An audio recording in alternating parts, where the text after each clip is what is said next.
Hello friends, this is HNS Sikli and today we are going to discuss, we are going to compare some of the domains that we have studied in the previous lectures. As we know that we have variable domain and the constant domains. So when we compared the variable domain and the constant domain, we found some of the differences between the two.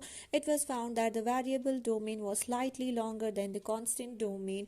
We know that the domains are made up of the beta sheets that are in turn made up of the beta strands. If this is slightly longer, that means there must be some extra beta strands present. So yeah, two extra beta strands are present in the V domain, and we know that the strands are connected by the loops. So here extra one loop is also present in case of the V domain. This is a little bit difference between the V domain and the C domain. Otherwise they share some of the similarities also.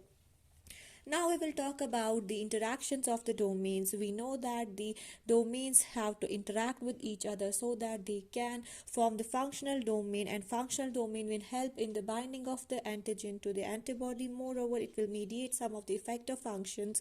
So here we have two types of the interactions. First is the identical domains interact with each other. Second type of the interaction is that non-identical domains interact with each other. Here we will say that identical domains, here we are showing the constant domain of the heavy chain and the constant domain of another heavy chain. They both are interacting with each other. Here again the constant heavy chain third is interacting with the constant heavy chain third of another. So this is the identical interaction. Now if we will talk about the non-identical interaction, there we will say that the variable of the heavy variable domain of the heavy chain is interacting with the variable domain of the light chain, and here the constant heavy chain 1 is interacting with the constant light chain. So this is somewhat non-identical because here we have involved the variable domain but from the heavy chain. Here is the variable domain from the light chain. Here is the constant domain from the heavy chain first. Here is the constant chain from the light. Here is the constant domain from the light chain. So let's come to another thing. Here another comparison was made between the variable domain of the heavy chain and the variable domain of the light chain. Sequencing of both the domains was done and the comparison was made, and it was found that there are some discrete regions where the variation is more concentrated. So if we want to define the variability, we can say that variability is just the ratio of number of different amino acids at a given position to the frequency of the most common amino acid at a given position. Let me explain how we are able to calculate the variability. For this, we will just understand it by this example. If we are considering that we have a long sequence of 100 amino acids, and there we are just first checking up to 51 sequences, we found that serine was the most common amino acid and it was found at the 7th position. Now here we want to calculate the frequency of this most common amino acid. So because we need it so that we can find the variability, we have to just put it in the denominator. So we know that we have just its total 100, but we have just seen up to 51. Serine was at the 7th position, so we will consider the frequency from this sequence. We will just take the 51 divided by 100, and 0.15 will be our frequency for the serine because it's the most common amino acid.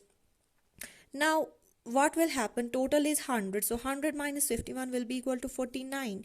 So when the rest of the 49 sequences were checked, it was found that the 7th position was mostly occupied by some different amino acids like glutamine, histamine, proline or tryptophan. So here the position was not just occupied by the serine only. So what we do, we know variability is equal to number of different amino acids at a given position.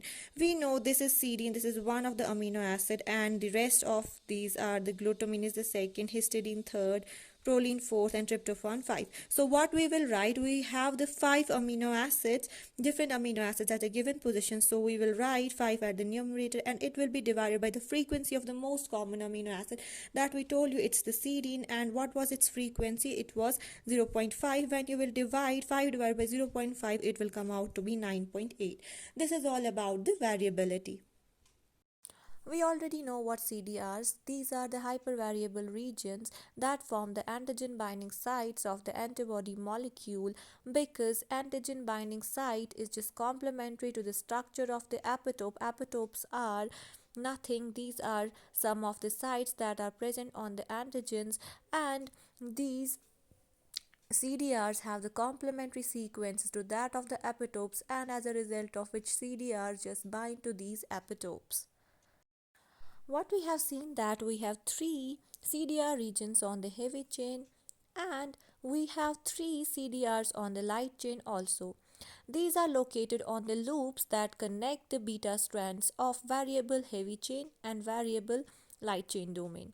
So we can say that on the loops we just have 3 CDR regions for the heavy chain and 3 CDR loops of 3 CDR regions for the light chain, and these together form the 6 CDR regions.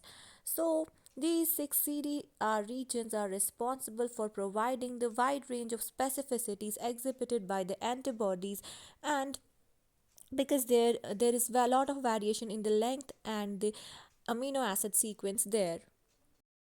The rest of the light variable domain and the heavy variable domains exhibit far less variations, and these regions are known as the framework regions.